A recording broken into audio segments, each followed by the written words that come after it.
میرے گالوں کی گولائی نمایاں سے نمایاں تر، غمِ دوراں کی پسپائی گریزاں سے گریزاں تک، زمیں کی گود میں گویا مجھے ہی خاص جوبن تھا،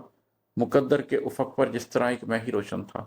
اب یہ دیکھیے کہ یہ ساری باتیں اس وقت ہیں جب مجھے یہ یاد آ رہا ہے کہ ہنسنا اور مسکرانا کتنا آسان تھا۔ اس تکلیف میں مسکرا نہیں سکتا تھا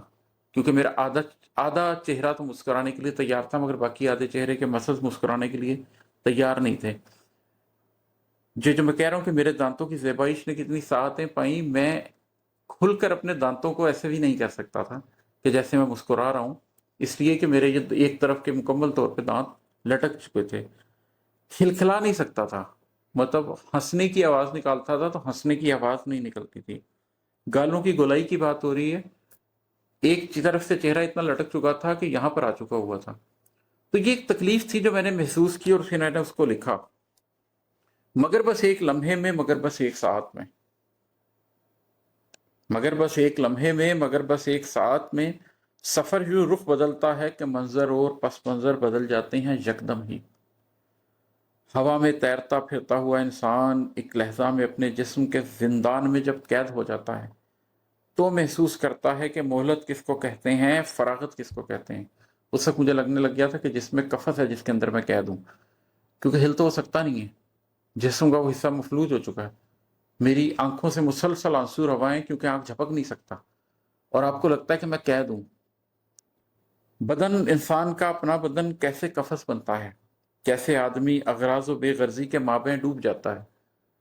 جو زندگی کے اغراض و مقاصد ہیں سب ختم ہو جاتے ہیں، اور جو بے غرضی ہوتی ہے موت کی وہ بھی آئی نہیں ہوتی، تو آپ ان دونوں کے درمیان مکمل طور پہ ڈوب جاتے ہیں۔